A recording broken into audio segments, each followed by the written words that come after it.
ទិភាពសាលារៀននិងផ្ទះប្រជាពលរដ្ឋដែលរងការខូចខាតពីការបាញ់ផ្លោងដោយទាហានឈ្លានពានថៃនៅស្រុកអូជ្រៅ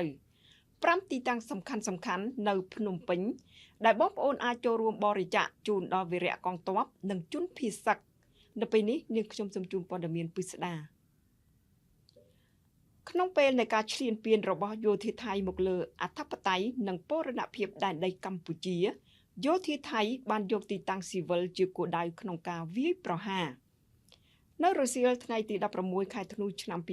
2025ក្នុងគ្រាដែលសម្លេងគ្រាប់ផ្លោងលើសមរភូមិមិនទាន់ស្ងប់ស្ងាត់នៅឡើយនោះក្រុមអ្នកសារព័ត៌មានបានឆ្មក់ចូលទៅថតរូបសាលារៀនអូបីជាន់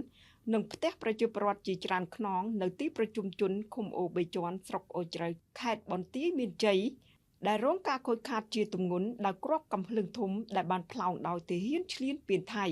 ចាប់ប្រិមិត្តទស្សនិកជនជាទីមេត្រីខណៈពេលដែលប្រទេសកម្ពុជាទទួលរងនឹងការឈ្លានពានពីសំណាក់ប្រទេសថៃដែលបានបង្កជាផលលំបាកដល់ជនភៀសសឹកជាពិសេសគឺទាហានជួរមុខដែលកំពុងប្រយុទ្ធក្នុងសមរភូមិយ៉ាងអង់អាចក្លាហាននៅទីក្រុងភ្នំពេញប្រជាជនកម្ពុជាដែលជាកងទ័ពជួរក្រោយបានរៀបចំកន្លែងទទួលមូលនិធិជាច្រើនកន្លែង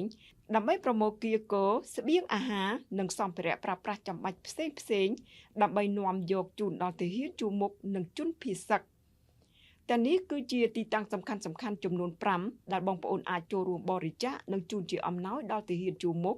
និងជនភៀសសឹករួមមាន Eatmore, Winmart ទួទំពុង Coffee Corner Savannah វិទ្យាស្ថានជាតិបណ្ដុះបណ្ដាលបច្ចេកទេស NTTI និងវិទ្យាស្ថានជាតិពហុបច្ចេកទេសកម្ពុជា NPIC តាមរយៈការចូលរួមរបស់បងប្អូនប្រជាពលរដ្ឋគឺបង្ហាញពីស្មារតីសាមគ្គីគ្នាជាធ្លុងមួយរួមចិត្តរួមគំនិតដើម្បីបម្រើដល់ប្រយោជន៍រួមរបស់ប្រទេសជាតិនាងខ្ញុំថារីពីព័ត៌មានខ្លីៗនៃវិទ្យុជាតិខេត្តកណ្ដាល